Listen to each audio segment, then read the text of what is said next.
Okay, so you have these um so-called efficiency. People actually believe this. People like Doge Doge lie when it first happened. I remember. I mean, I had people I knew they're so anti-democratic party that they were swallowing the Trump pill, the Trump cult of government efficiency, and you can't believe a child rapist. A child rapist is the lowest scum evil in prison, and a child rapist is not a quote unquote man. So calling Trump a man is exactly what the cult wants because they don't care what he does as long as he's their man. So it's not in the corporate media at all that the Doge killed 500,000 people by cutting food aid.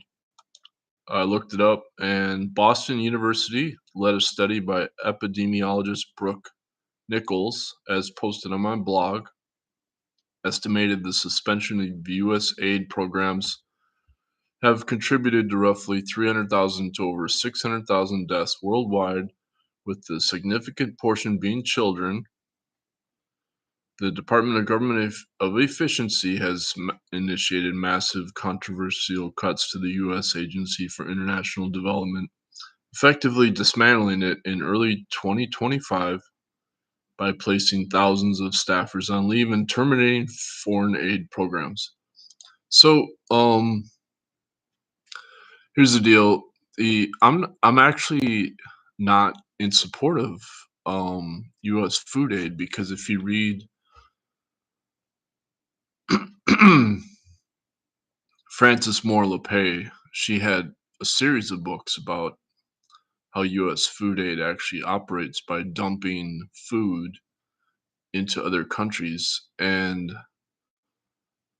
thereby wiping out their local farm markets and then making those countries dependent on the U.S. Uh, for food aid. And this is through what's called the Food for Peace program. So let me look it up. What's the Food for Peace program ended or defunded by DOGE? Um, it was largely shuttered as part of DOGE, the Food for Peace program, as part of the USAID.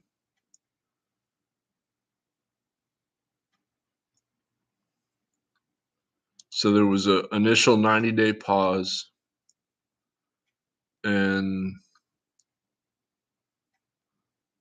some reports noting it was shuttered.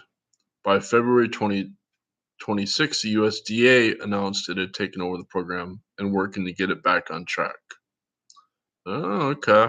So that's news to me. Okay, so USDA Food Aid International Food for Peace.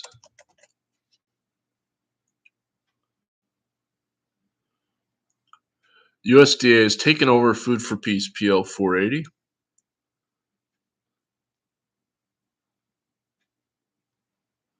And transition it from USAID to focus on delivering over 452 million in U.S. grown commodities to nations like Ethiopia, Haiti, and Rwanda. Okay, so I'm learning while I'm streaming.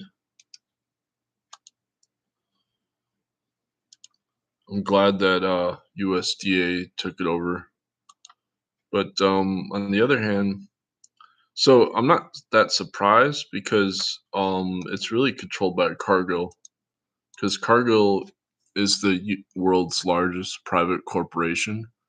And for example, when NAFTA kicked in, Cargill dumped corn into Mexico as part of NAFTA.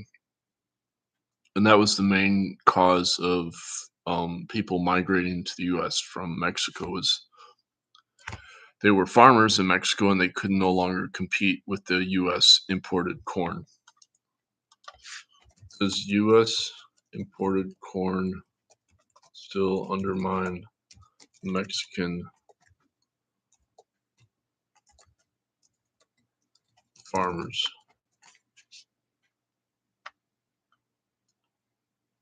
Oops, U.S. imported corn.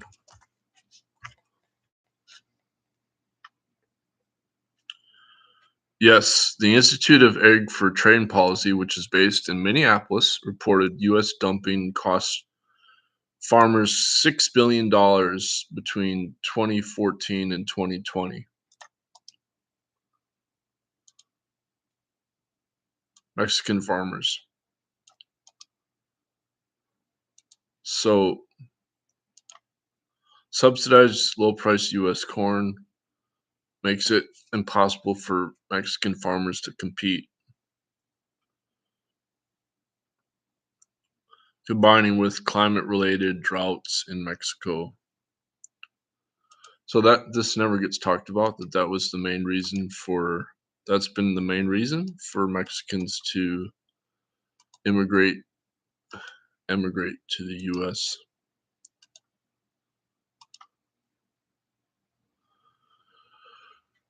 Um and Cargill is owned by 14 billionaires based out of Twin Cities, Minnesota. And they did the same thing in Somalia. They dumped grain there at 1/6 the local Somalian farm price, so 15%. So that drove out the farmers that had controlled Mogadishu. And so this just doesn't get talked about because um, the, because people are they're anti-immigrant, and but they don't realize that the farmers are pro-Trump, but they don't realize that their farm programs are controlled by Cargill that's causing the immigration, whether it's Mexico or Somalia.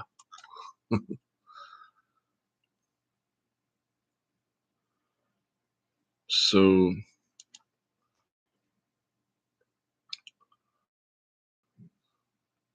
they're gonna in recent years, Mexico is expected to improve an amendment that will prohibit growing genetically engineered corn. Um,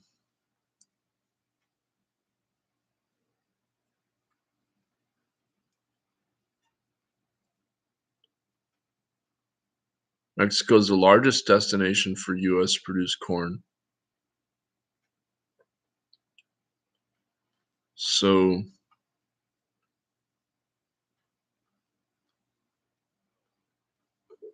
did they pass this or not?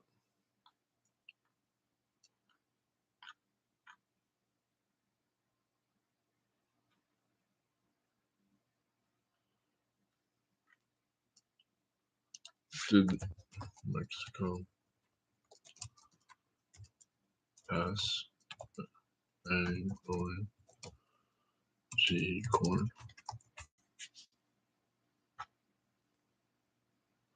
Yes, they did ban growing genetically modified corn in Mexico.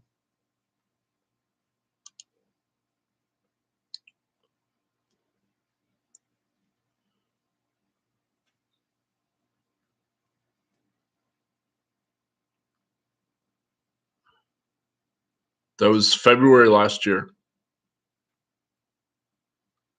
Cool. In February, Mexico lifted the ban on importing GM corn following intense pressure from the US. Oh,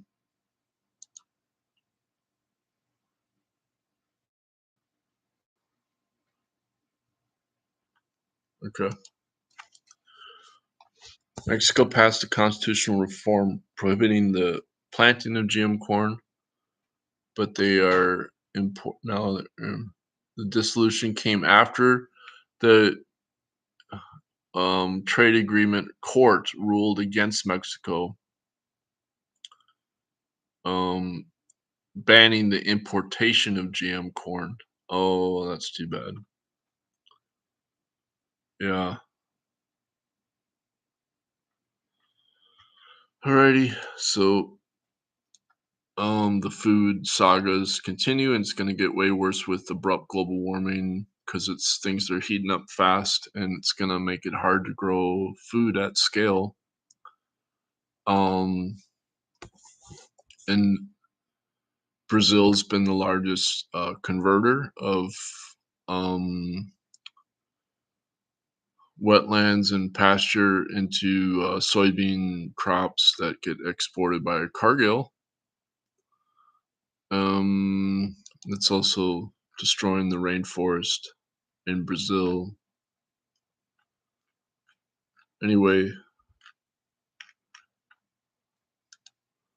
so we'll see what happens.